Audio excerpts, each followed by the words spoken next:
Santa here. You know, the true spirit of Christmas is giving, and my friend Danny McGee knows that very well. His annual toy run with the Agape Projects helps bring joy to children who need it most. But to reach this year's $80,000 goal, we need everyone's help. So grab your cocoa, hop online, and make your donation at theagapeprojects.org. Together, let's fill hearts and stockings with love.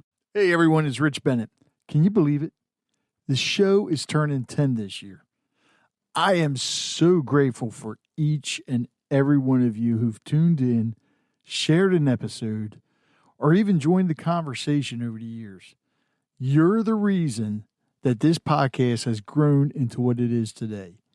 Together, we've shared laughs, tears, and moments that truly matter. So I want to thank you for being part of this journey. Let's make the next 10 years even better. Coming to you from the Freedom Federal Credit Union Studios, Harford County Living presents Conversations with Rich Bennett. Slow pitch or fast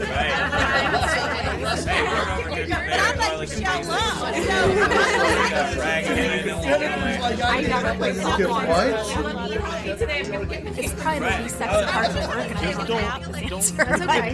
No. The truth is... Today on Conversations with Rich Bennett, I'm thrilled to welcome someone who lives at the intersection of smart strategy and real-life success.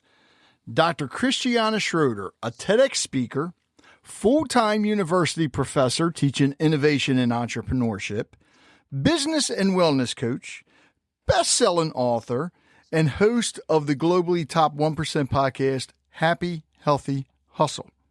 She's taught over 10,000 students to lead with clarity, confidence, and resilience. She's built a purpose-driven business while raising a family and serving in academia. And she's here today to pull back the curtain on how we can all build growth that feels good and sustains. So if you're an entrepreneur, a creator, a dreamer, someone who wants results that don't cost you your peace, this episode is definitely for you. How you doing, Christiana? Just fine. I absolutely adore that introduction. That was very smooth. Thank you. Yeah. All right, I have to start because, you wear so many hats. Like I said, professor, author, coach, podcast host, mom. Am I missing anything? The TEDx speaker, I'm pretty proud of. That just happened a couple of months ago. So I'm still celebrating it every day. You got to praise the progress, right? Oh, yeah. So here's a scary question then. How do you describe what you do when someone asks because of all the different hats you wear? I usually just give them a business card, then they have to read it. It's like, here. All right, that's not a business card. That's a book. Just look on page 11. Yeah. I love that. But with your, the podcast, you just started that not too long ago, right? You're on the third season? Yeah, now it's 323. It's pretty decent. Okay. Yeah, I think as far as podcasting, that was really like a beautiful thing just to figure out confidence and clarity. So that's my getting on my third year now. Yeah. So what inspired you to start that? I felt like the voice shouldn't be limited just to the classroom or to people interact with me in person, that it really should be a much bigger audience that appreciates the message that I want to share, because I felt like, my superpower is I'm an educator. I love teaching. Right. I love learning. And so why limit that to people that just see me in person? Let's go big, right? Yeah. I love that. I love it. And you're getting some great guests on. You had my brother from another mother on not too long ago, Drew B. Wilson. Oh my gosh, he's the best. He is awesome. I had him on, and God, he taught just in that little time. He taught me so much. And of course, after I got his books, I learned even more. I just talked to him this morning. Did you really? What are the chances? No way. Yes, I did. Wow. We should record that and send that to him. He's going to be pumped. I'm going to have to. All right. So I want to get into the business part. Well, actually, into teaching, because you've taught over 10,000 students. Yeah. So was there a moment early in your career that made you realize teaching and mentoring entrepreneurs was your calling? Yeah, because I was always an entrepreneur myself, and I wish I would have had a teacher or mentor myself. I think the best clients and the best client avatar is what you wish you would have had 5, 10, 15 years ago. Just design something that you wish you would have had, and then you're really golden. All right, so you say you're an entrepreneur yourself. Serial entrepreneur, how many different businesses? Mainly just my coaching and my books. Just your coaching. Right? Okay. So serial meaning like I run a restaurant, little coffee shop on the side? No, I don't do that. Well, but I mean, the coaching's one. Podcast host is the other. I mean, and then speaking. Yeah. And an entrepreneur. Yeah, exactly. Yeah. And how many books have you written? 3. I'm actually working on my 4th. So I have 3 that are published and then 3 that I'm currently planning. So it's kind of a cool thing because I keep that pipeline hot. It's like a pizza oven. It just keeps going. It's like, whoa. So, and the books, what are they? Like self-help books? I mean, they are really for entrepreneurs, right? The first one was called How to Master Your Goals. Second one, Discover Your Superpower. And then I have a planner because, of course, you can hear from my accent, I'm German. So everybody's wondering, why is she not publishing a planner? I mean, this lady's organized. Share a planner with us, right? And that's what happened. So I was like, I guess I have to write a planner. Yeah. And when did you write the first book? So I love that question, Rich, because as I mentioned, 3/23/23 is when I published the podcast. The book, the first book, I published 9/9/24. So I'm very intentional about dates because I think I get asked these questions like you're asking me right now. And if I would have chosen some random date, I would not remember. And I have to remember so many things in my life already. So I make it easy for myself. I just choose dates that actually resonate with me. My next book is coming out on December 4th, National Cookie Day. December 4th, 25. 12, 24, 25. It's going to be a cookie. Get yourself a treat and get my book, right? Yeah. All right. Yeah. How do you do that? Because I am no good when it comes to, I can't even remember birthdays. Well, I take that back. I remember my wife's and my daughter's, but because it's the same day, and my son's. But I mean, how in the world, somebody asked me when I started the podcast, all I know is October of 2015. That's pretty good. Yeah, but I can't tell you the day. Well, why not? I mean, you remember, I don't know. I mean, like the thing is, I've never been good at that. True. Well, and that's the thing, right? So we're talking about entrepreneurship, and that starts with like figuring out what resonates with you, right? So I'm like a big believer in setting yourself deadlines and holding yourself accountable for the deadline. So I look at the calendar. And you could even look at, like, there's a thing that's called a National Day calendar, Rich. Yes. And you could look at the calendar and just look at the national days and look at the date that resonates with you. All right, here we go. This is going to be National Feel Good Day. And that's when I'm going to publish my book, my coaching program, National Feel Good Day. And even if you don't remember the date, you know there was a National Feel Good Day. And you can just use it in your sales pitch. I never thought about that. Just choose something that resonates with you. Choose something that resonates with you. I mean, these people go through all the trouble and they create all these days. We got to give them some credit in actually using them in our life. I don't know if anybody else does, right? And so I am a famous professor in making cookies for my students. One of my most watched Instagram reels is when I'm loading 150 chocolate chip cookies on a tray and people are like, oh my gosh, what is this? And everybody watched it. I didn't realize you were talking about real cookies that you eat.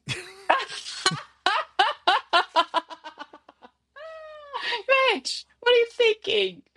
I mean, come on now. I'm Santa Claus here. How come you haven't sent me any cookies yet? I know. I was like thinking, all right, if I would have said milk and cookies, it would have resonated. But now I'm like, I got it. It's like, I should have maybe prefaced that with chocolate chip cookies. So the next book is really dealing with coming out. There is a National Cookie Day. Yes. Oh my God. That Yep. is so funny. I had no idea. Yeah. Yeah. I feel, now that I'm a professional Santa, I feel bad that I didn't even know there was a National Cookie Day. It's okay. There's probably a second or a third one because that's the thing with the national days. Like some of these days, like for instance, there's like a National Ice Cream Day or something, and there's probably a National Vanilla Ice Cream Day and a National Chocolate Ice Cream Day. So, Rich, you choose your own cookie day. Look at what cookie resonates with you, and I just choose that one. All right, I got to find out when National Chocolate Covered Oreo Day is. There is probably something like that. Just I wouldn't be surprised. I mean, there's a national something for everything day. Exactly. I mean, the And days are getting overloaded now. Exactly. And that's why I remember. Because to me, I was like, what numbers really work well together? It's a little bit like, you're painting a room and you're not going crazy with like red walls and pink furniture. You're like, what goes well together? Oh, the 3, the 23, the 23 is when I launched podcast. And then I thought, oh, when should I launch my book? Oh, 9-9. That's easy to remember, right? Yeah. And it also is a German word, actually means no, which is next opportunity. No, next opportunity, right? So I was like, got to launch it on the next opportunity day. And that was 9-9. It almost sounds like you're talking angel numbers. I know. I'm like lining it all up in the sky here. But that's brilliant. I mean, I know. 3, 23, 23. And now that date's just going to stay in my head the whole time now.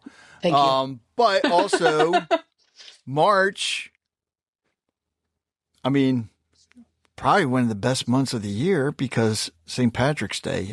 That's the Irish in me coming out. I'm sorry. It is. It is. And it's like new beginnings. It's green, means Spring. spring. You're like European influence coming all over the place. For sure. That's how it works. All right, I want to get off these national holidays. Now we are like really onto something, but the audience will be like already probably chuckling. All right, explain this the Petite Practice method. What that is. So let me say it in no words. Let me show you. See that? It says Petite Practice, small steps, big change. What's it? Okay, so those of you that are listening, she's holding up a cup. Petite Practice. It's a little blurry. What's the bottom say again? Small steps, big change. Big I change. like that. Mm-hmm. So like a petite practice, petite, European, small. Practice, we are progressing, but we don't have to be perfectionist. We are just practicing and we're learning and we are building. And you have to be honest with yourself that there are some days when you feel like, all right, that was a true practice. That's when the second part of the mug comes in, Rich. Okay. Fail stands for first attempt in learning. Oh, I love that. I love that. That's because that's something I always preach. You don't be afraid to fail. Look at it as a lesson. You learn from it. Exactly. I love that. All right. Do you have shirts that say all this too? I'm actually just building the whole merchandise business, but just for you, I'm going to make a red one. Like you're going to be like, Santa's going to have his shirt. All right. like a sweater with like white writing, and that would be gorgeous. I love it. God, I shouldn't have mentioned. What? Well, I was going to say, never mind. Even if I didn't mention the Santa, I forgot. I got the beard right now anyway. So it already happened. It's out there now. All right. So, how does the Petite Practice actually help entrepreneurs build momentum? Well, what do you think? I mean, like, if you think about, I want to build this business, first, you're overwhelmed. Right. Well, you're overwhelmed because it's big.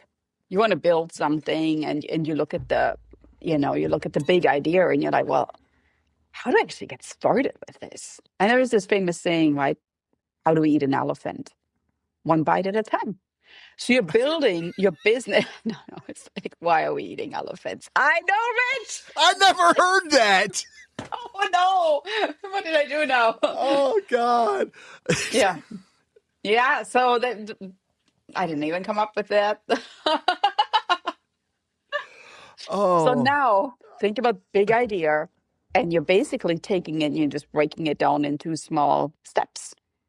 And that is really what you're doing. You're actually creating momentum by doing something every day that will get you ultimately closer to your big idea. Because you're not just like sitting there the day before the deadline yeah. and cranking it all out, but you're actually making every day meaningful and building momentum every day by maybe parceling out 15, 30 minutes, maybe an hour in building your business. That's what it is. Do you find that a lot of aspiring entrepreneurs just they have that big idea and they just Mhm. try to go in too much at one time? They For take sure. those giant steps instead of the little ones? Yeah, for sure. Like, I mean, just think about like this season that's coming up, right? So Yeah. Black Friday is coming up. Let's just say you have some offers that you're currently selling through your website, Mm-hmm. and you're reaching out to people, you're telling them about the offers. You have all these conversations going. It's like balls in the air. They are like potential clients, potential leads. And then Mm-hmm. you think, well, it's Black Friday, so maybe I should invest some money into advertising. Now, this is going to be expensive because we're talking Black Friday. Right. But still, you're like, well, I should probably just get ads going. So then, on top of communicating with your leads, you're putting in money into advertising, and you might get leads from that too. And all of a sudden, you're like, hold on. What was my idea? I wanted to sell something, but I just went in so big that it became completely unmanageable. I should have just taken a small step. I should have just been happy and not greedy with interacting, just organic marketing instead of thinking, well, everybody has a Black Friday thing going and I'm looking at everybody and I'm feeling inferior, which is really what entrepreneurs do. Yeah. So don't think like that. Just think you are moving in small steps. You are moving in the way that it's designed and it's getting to you to goal. You don't need to look at everybody else and what they're doing because they might have been in business for 20 or 30 years and they know what they're doing. They might have a team of 30 people behind them running ads and you Right. don't, right? So that's really what I see a lot. You're creating overwhelm because you want to be like everybody else and you have this fear of missing out if you don't. So, all right, the professor part, that's what you're teaching is actually, I Yeah, guess, business? exactly. Yeah. Oh, wow. And so the way that I look at my own superpower is if you think about a Venn diagram and there's the business knowledge there, Mm-hmm. building a business, scaling a business, doing the marketing, doing the sales. And on the other side is really your wellness, which starts with a mindset. So, what I just talked you through, this fear of missing out, the confidence, creating momentum, sitting down and being organized is Mm-hmm. actually the wellness part. So, you can't really run a business without having the right mindset. And that's what I teach my students that the Venn diagram in the middle of these wellness and business circles is really where the magic happens. Wow. All right. So I'm here in Maryland. And where are you located at? California. California. So are your classes online where anybody can take them or is it strictly in person?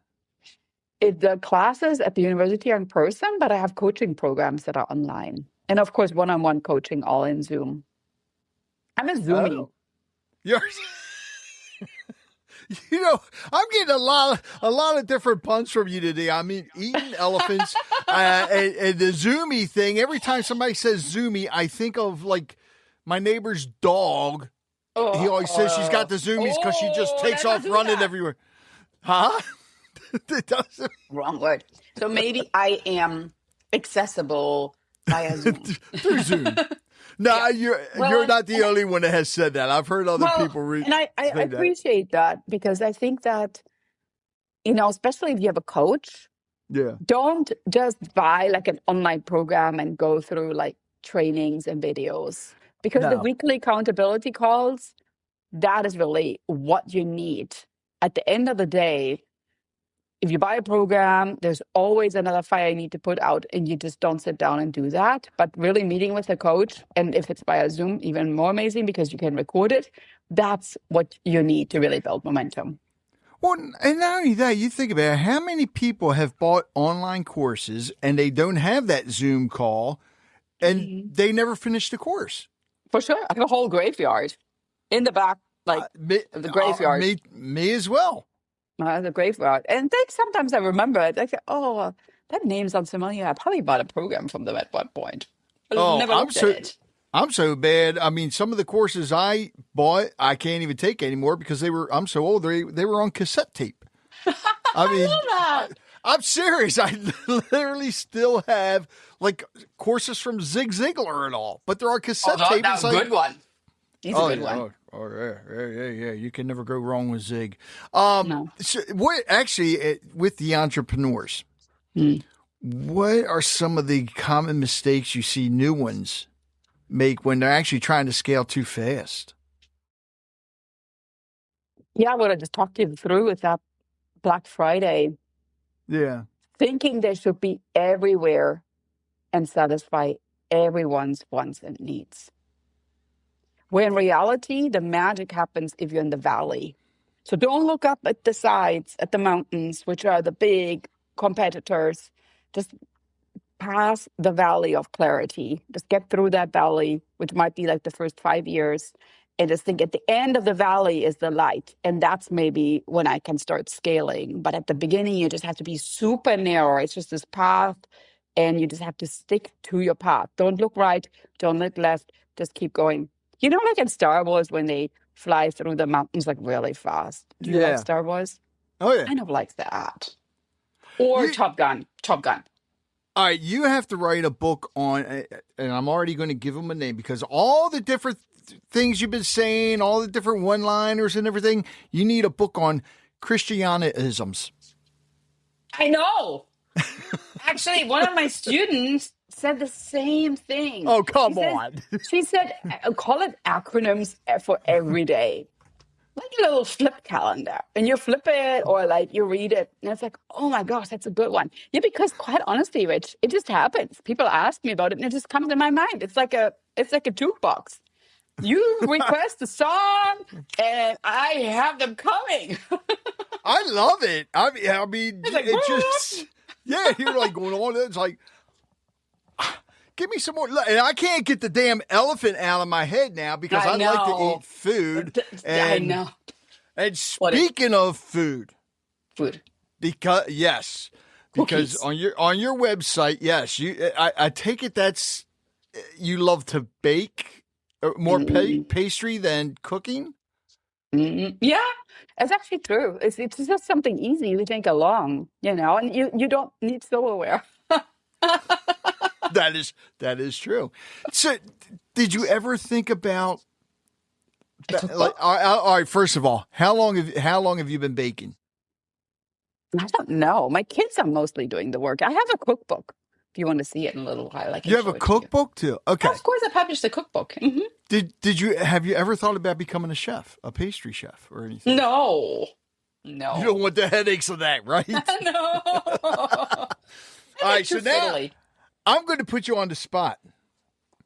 What is your favorite dish to make? I'm not talking about entree. I'm talking about cookies, pies, whatever. Yeah, I have to stick to the classics. Probably the National Chocolate Chip Cookie Day, right? Well, you can never go wrong with that. Because it resonates with me. When I came from Germany, believe it or not, Rich, it's not really, at least at that time, in 1999 when I came here, it wasn't really like a German thing to eat a chocolate chip cookie. It just wasn't. Well, we had other cookies, but it was very American. Huh. Well, wait a minute. Doesn't the best chocolate come from Germany? Yeah, we just never really put them together. There are cookies that have chocolate on the outside. They're coated on the inside. Yeah. But like these chips wasn't really like a super popular thing in Germany until I came here. I was like, oh, interesting. All right. And you say you came here from Germany in 99? Yep. All right, I'm afraid. I'm afraid to. I have a funny feeling I know the answer already. What brought you here to? I'm getting ready to say what brought you to Germany. What brought you to America? Oh boy, you're afraid of the answer? Well, let me tell you. I was a Fulbright scholar, came to study. Oh, okay. That's not the answer I was expecting. Look, with the Christiana-isms, everything, I thought you were just going to say a plane. Oh, my no! I missed on that opportunity.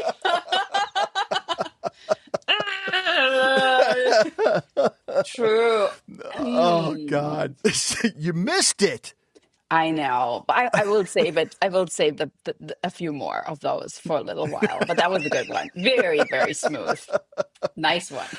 All right. So, and I love talking to people from other countries, especially when it comes to food. Go figure. Yeah. But, well, you grew up in Germany, I take it. Yep. So what was your favorite thing in Germany to eat that you really can't get here in the United States? That's the same. All right.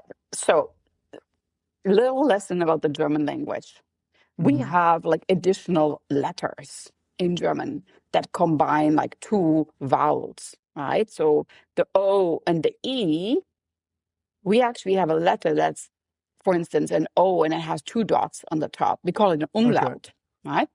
So, like my last name with the O and the E is actually Schroeter. So it'd be the O with the two dots on the top instead of writing it with OE, right? Okay. So frequently, when you look at the German language and you see something that has a CHEN in the back, it's something small of the big version. So bread means Brot, right? B-R-O-T. Okay. But a Brötchen, it's like a little bread. And that's something you don't really see here. You could call it rolls, but most of the time the rolls here are kind of very soft. So the Brötchen, the little breads in Germany, they are like crispy and fresh, and they come in all different kind of toppings, flavors, flours, whatever you can think of. But myself and my family, that's like the one thing we really cannot get here very well, the Brötchen, the little breads. So what's something that... And actually, it's like a petite practice. It's like a petite practice. Yeah, because it's small and you can eat it instead of like eating a whole bread. I mean, who does that, right? Santa? I don't know. But you can eat the little one. Are you laughing right now? Okay. No, I used to. Santa's lost too much weight, so I know. Maybe I need to start eating some more of that bread. Small bread. Yeah. So here in the United States, because you'll see a lot of different restaurants and everything say they're German restaurants. But what's something you've seen that is actually a German cuisine that they get wrong here in the United States when they make it? So frequently, I would say the whole timing of Oktoberfest is a little off. And we are just in October right now. So frequently, Oktoberfest in the United States is celebrated in October, where in reality, Oktoberfest actually ends on the first, I think it's on the first Saturday in October. So the very first Saturday ends it. So it starts like sometime around the 18th or so of September. And then it ends on like, let's say, whatever that day falls on the 1st or 2nd of October. Boom, done. Real? I did not know that. Now, here we go. You asked me. The funny thing is, the funny thing is, a town right up the road from me, they had Oktoberfest in September. I'm like, it's not even October yet. Why are you having Oktoberfest? That would be it. I always thought it was the whole month of October. Yep. So if you travel to Munich, there's a big ordeal, the opening and all this, and there's of course a big ordeal for closing. But it's always anchored around that that first Saturday in October. Wow. All right. So something that you're very, very, very, very proud of. And I want you to tell all the listeners about it. The TEDx talk. Tell everybody how that came about and why you decided to do it, which I'm glad you did too. Kind of ties in with what we talked about earlier, the podcast, sharing a message on a bigger stage. And people actually in the audience. And then via YouTube, the audience that's out there in the living rooms, in the offices, wherever you watch a YouTube video, sharing a video that is so compelling and powerful that it's going to live for eternity. Absolutely. Yeah. Any plans of actually taking it onto a bigger? Because I know you have the TEDx talks and then you have the TED talks. I keep forgetting what the difference is. But any plans on doing it on a bigger stage? Yeah, so there were probably like, there was room for 1,000 people where I presented, right? So it was a quite large stage, 1,000. Wow. And when I stepped on that stage, Rich, the very first word that came to my mind was home. I was like, I feel home. Yeah. Standing here, looking at the audience, presenting my talk, I just felt completely at ease. And that's what home feels like. Yeah. Oh, wow. And people can actually hire you to come and speak, right? Exactly. And that would be how confident I am in making them laugh, learn, and listen, and walk away with a tractionable message, right? Because I think that frequently you listen to speakers and you really want that moment when you don't even look at your watch, where you just completely transposed and transformed and you are like traveling on their thought journey. I will do that for our listeners. All right. And tell everybody that, because you speak on different topics, tell everybody the different topics that you speak about. Yeah. So one of my most famous topic really is how I felt when I stood on the stage, home. So being confident in who you are, finding your superpower, aligning what you are meant to do, and really figuring out what is it that I'm here to share with the world. Because once you align yourself with your superpower, that's really when you're creating momentum and you don't feel lost and overwhelmed anymore because you have a direction. Yeah. I want to give a huge shout out to a key player behind the scenes of the show, Freedom Federal Credit Union. You know, running a podcast involves more than just microphones and stories. It requires solid financial management. And that's where Freedom Federal Credit Union comes in. They're not just a credit union. They're a community partner that I trust deeply. Their support helps us keep bringing you the stories you love episode after episode. And what really sets Freedom Federal Credit Union apart is their dedication to local businesses. They offer everything from business loans to incredible resources, ensuring companies like mine thrive. And it's all wrapped in top-notch customer service. So if you're a business owner looking for a financial institution that supports your goals and invests in our community, I can't recommend Freedom Federal Credit Union enough. Swing by their site at freedomfcu.org or give them a call at 1-800-440-4120. So the TEDx, because I've been debating whether to do a TEDx talk or not. When you decided to, how long, let me rephrase this, not when you decided to do it, but how long did it take you to actually decide to do it? And then the process of, I guess you got to, submit to do it, right? So yeah, you have to apply for it. So from the time you decided, hey, I want to do a TEDx talk, but I'm kind of leery, don't know if I should, to the time to where it finally happened and you were on stage. What was that time frame? I think it was always in the back of my mind. Right. And Thanksgiving is coming up. And I'm a firm believer in gratitude. There was a Thanksgiving dinner when we went around. We said, what is everybody grateful for? What do we really feel 2026 or whatever the next year was called is going to bring you? And I said, I'm very grateful that I am an educator, that I'm sharing my voice. And I would really think about the moments where people came back and they said it transformed their lives. And that I'm very grateful for all these networks that I built. And I want to take this to the next level, to the bigger stage. And I said it in that moment at that Thanksgiving dinner, being grateful for this. And in that January that came, so just like a couple of months later, right? So it was end of November, December rolled around, Christmas, Santa, right? And then January came. January came. And I'm not a believer in like New Year's resolutions. And because I'm not, everybody kept asking me, it's like, oh, Me what's your New neither. Year's I believe in resolutions? goals. And I was like, I don't have that. And I was like, well, why don't I have it? I mean, I want to do stuff. And then I just remembered the conversation. And I was like, yeah, I'm going to apply for TEDx talks. And then I just started. I like it took my best Petite Practice. I basically just sent off an application. I mean, Rich, it's free to apply. And Right. that's always what I tell my clients and my students. Always. That's my one rule in life. If it's free, there's Do nothing to lose. There's nothing Yeah. to lose. The only thing to lose would be that you don't apply. Because then And for sure you cannot win, right? So I just said, Yeah. apply. I just applied. And I just put together an application, put together a video. And I was like, goodness, this takes a long time. This is not that easy, right? Yep. And I just applied. It was, where was it? Folsom? Exactly. Yeah, exactly. Close Okay. to Sacramento.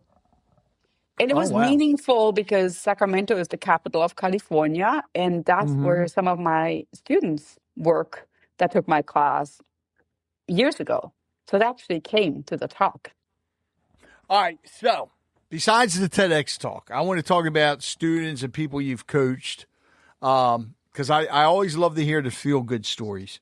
Can you share a story with us about someone that I don't want to say you coached, because I mean, you probably did coach them, but I believe you're a mentor to a lot of people. So can you tell us a feel-good story of somebody that you actually helped? You don't have to use their name if you don't want to. It's up to you. Or if there's more than, well, I'm sure there's more than one. Share however many stories you want. Yeah. Well, I actually have somebody that's working with me right now. It's that feel-good story, right? To where everybody that works with me, I'm using my books because they're workbooks. Right. And that's also, it creates structure. So the initial thought is, all right, so I have a coach, I have a workbook, right? And I mean, this seems like it's basically just a very traditional approach. Now, what makes it non-traditional, Rich, is that my books are full of different ways of learning. So there are word searches in there, there are personality quizzes in there are podcast recordings in there. These worksheets are on one page, so they're very concise, they're very impactful and powerful in terms of the colors and the layout. So that person bought the book, was in my coaching sessions, and then after 3 weeks came and said, I cannot believe how working with the book and with you has completely transformed my thinking. Because now I realize that sometimes it's like a lock and a key, and you just need to try a different key to unlock something. Because the way I've been doing before, you wedged the key in and it just didn't open. But now the way when you teach it, looking at a problem from different angles, really tapping into different learning styles. So it's visual, it's audible, it's kinesthetic. All of a sudden, I'm feeling like I'm really engaging in this in all my senses. And then I knew I had the right thing, because that's the feedback I'm looking for. So I work really hard on my coaching, on my teaching, because that's really what I want. I want to unlock your superpower. Ooh. You have many of them. What's your biggest superpower? I'm a good listener. I think that's important. Most people... Yeah. Most people just talk. That is true. That is true. And it takes, some people need the practice to learn how to listen. And then some people also need the practice to learn how to talk, when not to talk. But Beautiful. I want to get back to the podcast as well, because you've been doing that for 3 seasons now. But with the podcast, the same with the book, because you've gotten a lot of good reviews on your books. Have you, and I don't know if this has happened yet, and I'm sure it has, what's one of the biggest, I guess, responses that you've gotten from your podcast that just really filled your heart from somebody? When somebody listens to the podcast and already looks forward to the next episode. So it's every other week. I release it on Fridays. Mm-hmm. And then they reach out and share with me. That really made my Saturday special. And it brought a smile to my face. And that's cool. That's good feedback, because it doesn't even have to be like, oh, I listened to this and, changed my life. But just the fact that I made like a little piece of their day and I was in their ears, or maybe they watched it on my YouTube channel because I always publish the podcast there. That's cool. Right. That's an honor to share the Saturday with them. That's really cool. That's exactly what I want. Yeah. That to where they can tune in anytime, anywhere, and on their own schedule. All right, I'm going to put you on the spot now about your podcast. I'm going to ask you one simple question about an episode. And it was a short episode, so it should be an easy answer. How do you win when you're losing? Just being vulnerable and being authentic. Yeah. Just actually in that moment, let down the guard and show who you truly are, because you're winning confidence. You're also winning somebody else's belief in you because they get to know you better. And even though you feel you may be losing a mask and, some role you have been playing, in reality, you're just actually winning, because people get to know the true you and they love you even more for that. Those of you listening, if you haven't listened to her podcast yet, you have to. And of course, you got to get her books too. You also got to watch the TEDx talk. You also got to get her as a coach. You just look, I'm going to make it simple for you, everybody. Just go to drchristiane.com. I'll have the links in the show notes. But yeah, there's so much you need. Trust me. If you want to start your own business or podcast, actually, yeah, I want to hit on that because I get this question a lot from people that want to start a podcast. What's been your biggest struggle with the podcast? That's a great question. I think you need to figure out when the good time is to launch it. So for me, it was smart to launch, and I have a really hard work ethic. So I'm really holding myself accountable. I wouldn't have started it if I wouldn't have known that I can continue it. I think that's what the biggest struggle is a lot of people have, to where they're looking at the calendar and like, oh my gosh, I guess I have to release an episode here. So it took off fast because I was consistent. Right. And I was very much following my recipe. Like we talked about recipes earlier, but I had a recipe. I used it consistently, and I didn't look right and I didn't look left. And because it took off so fast, Rich, my biggest problem has been I get so many applications for guests. That I have to actually switch off the guest applications, because I was like, I would love to have you, and I know you're amazing, but I just can't, because people reached out to me, speaking of the feedback, and they said, we want to hear you because you're funny, and that we want to hear you talk, and we love the guests. But it's just 15 minutes long each episode. It's not very long. So if I share that with a guest, that might be like 3 minutes of my talking time. And so people were like, can we alternate it? Or can you just pull back a little bit more on the guesting? And so that's what I ended up doing. That's my biggest struggle. Yeah. But you have a lot to offer. I know. And I like it too. That's like the thing. Like the sharing is going along with educating. Yeah. I mean, I love having guests on, but every once in a while I will do that solo episode. But there are certain podcasters like yourself, and several other ones, I don't want to use their names right now, that they could do that solo podcast and be successful doing it because they have so much to offer and people learn from it all the time. And you're that way. You can do that. Granted, you do have great guests on. Like I said, you had Drewby on. So, I mean, we're all set. Yeah. I mean, you can't go wrong with Drewby. But no, I think it's important because I see too many people that they just want to start a podcast because they want a podcast. That's it. They have no idea what they want to talk about. And then even when they do know what they want to talk about, they're not doing something that you said. And I like this, and I'm bringing the cooking aspect into it, but I have a funny feeling that you do this with your teaching, with your business, definitely with your cooking, and you already said you do it with your podcast. And I love this idea. They don't put the recipe together. Yeah. And I mean, whether you want to call it a recipe or a business plan or a plan, they don't put that together. And that's why you see so many podcasts fail. They don't put that together. And I think that's where a lot of them are messing up, or they think it's easy. Mm-hmm. It's not. Now, are you doing the editing and everything yourself, or do you have somebody that does it for you? I do it myself. And the main thing is because I am a speaker, it helps me listening back to how I lead a conversation, whether it's with a guest or talking myself, to learn from it.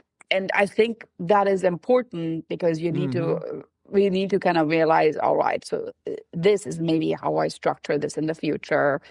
And I feel like, it's kind of like if I'm in charge of it, I know how to design my future episodes. Yes. Much better, much better. Mm-hmm. Yeah, and I think that's what a lot of people don't realize. And it takes time. I mean, granted, your episodes aren't that, you said 15 minutes? Yeah. Unless you have a guest on.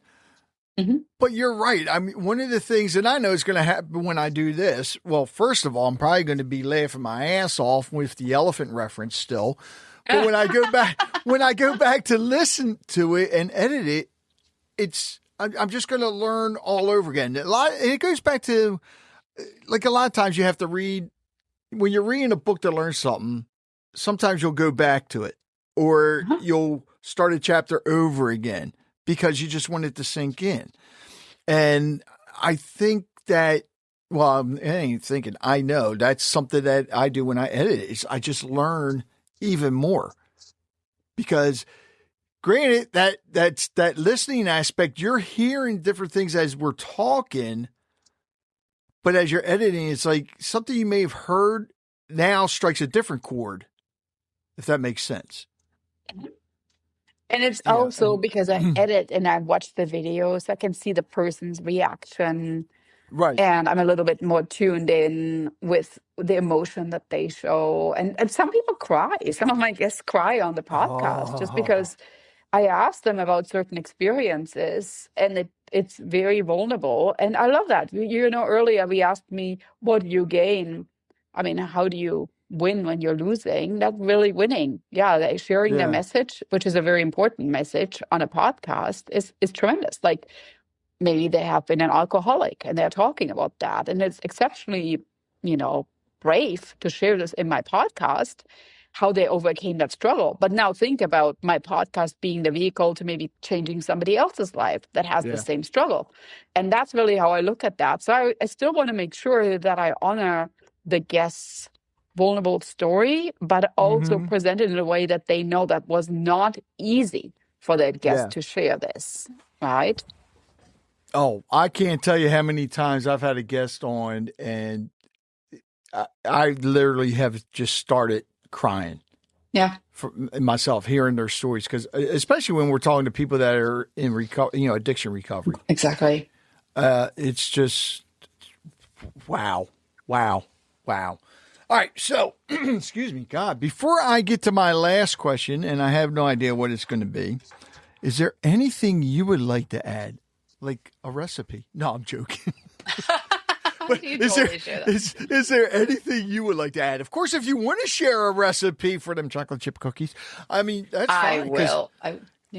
My daughter cheats and uses the Toll House. The makers. Oh. I mean, I would, you give me true from scratch cookies, I'm going to be happy. I'm good. What? Yeah. But no, is there anything you would like to share with the listeners before I get to my last question? Well, I think that was the perfect transition to what I want to share, that I'm working on my book, Step Into Your Voice, which will come out on December 4th, National Chocolate Chip National Cookie Day. Chocolate. I was like, that's actually not, does not have the chocolate chips in there. National Cookie Day, step into your voice. And I'm working on that right now. So if the audience listens to this before December 4th, right, they can already mark their calendars, obviously, but they can also think a little bit about, are you aligned with your voice? Do you feel confident, sharing your ideas? Do you feel you sometimes don't speak up? Because that's basically going to be the book for you then. Are any of your books in Audible form or strictly paperback? I actually started recording it. And so Rich, this is like basically who I am. So I recorded it. But the thing for me is I keep going back to the books and updating them too. Right. And I don't want that they are just like sitting there and, they're basically, as I discover things like, oh yeah, maybe I could have like this tomato sauce example. There's a tomato sauce example. I could have maybe explained that a little bit differently. And then I'm going back and I'm maybe editing some of the wording. So if I were to record the Audible, then I would have to update it. But I could. I like that. Could be fun. I never thought about that, though. Because I always ask authors if they did it in Audible form. Now, if it's a novel, I guess there's really nothing to change. But with what you're doing, you're right. There's updates. Yeah. And that could be a hassle updating the Audible all the time. Wow. That's why. Yeah, like even my first book, and again, this goes back to my coaching. I always say progress over perfection. I set myself that date, 9/9, published the book. And then I was using it in my coaching program and I looked through it. And I discovered things. I was like, oh, yeah, this actually would be better over here. And you don't have to be the perfectionist at that point, but just like, all right, so I'm realizing as I'm using this now in an applied case study, that I can make some little tweaks. And that's what the beauty of this is. That's what a good entrepreneur does. They're launching it and then they come back with an improved version, right? That's why we always see new phones coming out and new cars coming out because you're learning. And that's what basically is my advantage, that I can upload a new book, a new version, and I'm not like limited with this Audible that I recorded. But I'm sure I could use AI or something, just record it. It just wouldn't have my sexy German accent. No, you got to keep your voice. Yeah, no. People will be like, who's that? I don't even know. Yeah. Right? No, you got to have your voice on there. Yeah. I try to get rid of my accent, but then my husband said, no, get rid of something that's sexy. No, like that's a really good question. Yeah. Don't get rid of it. No. Your husband's right. I know. That's a sales formula. All right, I was getting ready to ask you one last question, but something you mentioned there, especially talking about the Audible books and having to redo them, with you being a professor teaching business and everything, and I think this is very important because I don't think a lot of entrepreneurs or podcasters do this. How often should you go back and look at your business plan and make changes to it? On a monthly basis is probably good. Or you could do every 3 months. Yeah, I think examining what works, what felt good, and what didn't work is one of the best practices in your business. You could do, look like your year, break it down to maybe 4 parts, or maybe look at your, like when is like a sales season and when do I have some recovery time. So you could anchor it around that. It doesn't have to be 4 parts. Maybe it's 2 parts or 3 parts. But it's so important because, again, speaking about how I approach that with a book, only then, if you do that, you can make adjustments for the future. You don't want to listen to your own learnings. Right. Because remember, your first attempt in learning was just learning. So by looking back, you're like, all right, let's do it the second time, a little bit different, and you adjust. Wait a minute, I was just trying to, so the fail part, if you replace it would be sale. It would be sale. You it's sailing away. So your second attempt at learning, then you're sailing away. Oh, new mind. See, another Christiana-ism. First you fail and then you sail. Oh my gosh, this is so good. I cannot wait for this new book to come out about all the isms. Acronyms every day. I like it. All right, so Christiana, this last question is all up to you. Pick a number between 1 and 100. Yeah. Do I share it with you or do I just pick it?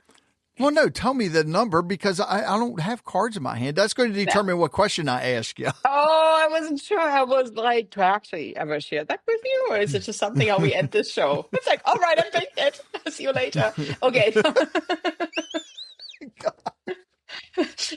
All right, so I picked it. Now I have to tell you, or do I have to? Yes, of course you have to tell me. Okay, I wasn't sure.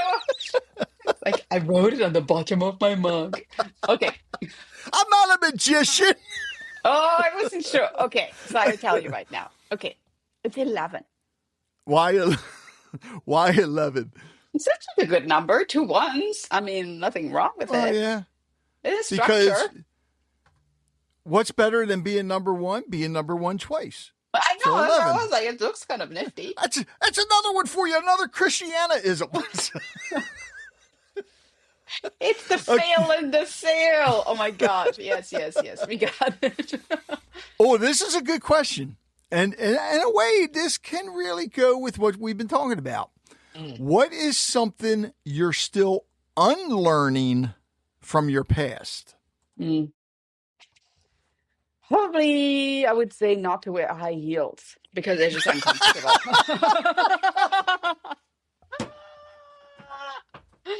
Yeah, I was not expecting that. You told me just to say what comes to my mind, Rich. Oh my God. Oh, it's not. Oh, yeah. I'm sorry. I mean, why do you worn high heels, Rich? No, I tried. All right, wait a minute. Okay, I got to explain why I tried. So I'm in the Lions Club here, and we had an ugly waitress spaghetti dinner where the guys dressed up as waitresses, and we had a competition between us all. Who was the ugliest and who could raise the most tips? Oh, my gosh. And I tried to put the heels on, and there ain't I would have broken an ankle. I don't know how women do it. That would have been really ugly. Yeah, I don't know how women do it. It's just, no, I can't. There ain't no way. It was bad enough wearing a skirt. Oh, did you have a tray too? Like carrying something with your tray? Yeah, I think we did. Weight? I think we did. Yeah, and I didn't. Let me tell you something. Some of the guys in the club, they were ugly. I mean, when they dressed up as women, they were ugly. Oh. Yeah. And my wife and daughter insisted on putting the makeup on me. I was like, I don't need makeup. Yes, you do. And I had to, I wore a wig and everything. This is beautiful. It was fun. It was fun. Yeah. And the competition we had, we didn't do the competition really to raise money for our club. Each of us picked a nonprofit, a local nonprofit. And I think the guy that won it, so the money raised, hit the nonprofit he picked was St. Jude's. Oh. So we donated the money to them. We had the three top winners. So it was St. Jude's, I think the local Humane Society, and another animal shelter. Beautiful. Yeah. So it was fun. It was, I would love to do it again, but I definitely would not wear the heels. I know. So we have that in common. Oh, God. Christiana, I want to thank you so much. It has been a blast. Those of you listening, again, go to drchristiana.com, and I will have the link in the show notes. Purchase her books. When you purchase her books, make sure you leave a full review and listen to the podcast, Happy, Healthy, Hustle. And you can listen to it anywhere. Good pods. God, I just Spotify. I can't believe I'm drawing a blank on this. I'm still thinking about the hips. Oh, yeah, I am. It's like, oh, God. I mean, now, okay, why am I picturing an elephant in high heels? Thanks a lot. Seriously. Christiane, thank you so much. It's been a true honor. Wiping my tears here too. Well, and then of course, now I have something for you, Rich. I didn't do it. When you watch the TEDx talk, look at my shoes. I'm giving you a homework right now. Watch the TEDx talk and look at my shoes, because they are heels, but they're very low to the ground. So I was very grounded. I was going to say the pants are covering the back of them. Now you can see it a little bit when I'm like walking around a little bit. But they're golden, and they were there to keep me grounded. And those of you listening, it's on YouTube. Want big change? Start with small steps. And you can listen to that and look for the heels. And then comment about the heels. Exactly. Or the hair. Or, my God, you got long hair. I know that you were coming. You're jealous. I am very jealous because the longest my hair was at one point was down to the top of my rear end. Oh, here we go. Which was a very, very, very long time ago. And with that, Christiane, thanks so much. Thank you. That was amazing. I really appreciate you, audience. I hope you had so much fun as we did. And of course, share your best takeaways with us. That's always the best. And I want to offer this to you. The door is open anytime you ever want to come back, because I had a blast. Love it. Yeah, I think we need to create a more like holiday season situation here with the cooking, with the baking, like really getting people ready mentally for what's going to come. Yeah. You just want me to put the weight back on, don't you? Would be cool. And the red No, it won't. Cool. I like that idea, though. Rich, I have to tell you, I was on this podcast earlier this week, and they had like this natural banter. Like it was the host, but then he had kind of like the sidekick. So I could be like your angel, or your, I don't know how you call that on Christmas, the elf. I could be your elf. And elves don't wear high heels. No, exactly. I'm in good shape. I could be your elf. They just have pointy ears. Oh, God, I better stop on this one. Okay, good. That was good. Thank you, audience. Thank you for listening to Conversations with Rich Bennett. I hope you enjoyed today's episode and learned something from it as I did. If you'd like to hear more conversations like this, be sure to subscribe to the podcast so you never miss an episode. And if you have a moment, I'd love it if you could leave a review. It helps us reach more listeners and share more incredible stories. Don't forget to connect with us on social media or visit our website at conversationswithrichbennett.com for updates, giveaways, and more. Until next time, take care, be kind, and keep the conversations going. It takes a lot to put a podcast together, and my sponsors help out a lot, but I also have some supporters that actually help me when it comes to the editing software, the hosting, and so forth. There's a lot that goes into putting this together. So I want to thank them. And if you can, please visit their websites, visit their businesses, support them however you can. So please visit the following. Full Circle Boards. Nobody does charcuterie like Full Circle Boards. Visit them at fullcircleboards.com. Sincerely Sawyer Photography. Live in the moment. They'll capture it. Visit them at sincerelysawyer.com. The Joppatown Lions Club. Serving the community since 1965. Visit them at joppatownlionsclub.org. And don't forget the E at the end of Joppatown, because they're extraordinary. The Harford County Health Department can help eligible pregnant women and children with low to average incomes get free health insurance through the Maryland Children's Health Program. Call 410-877-1040. That's 410-877-1040.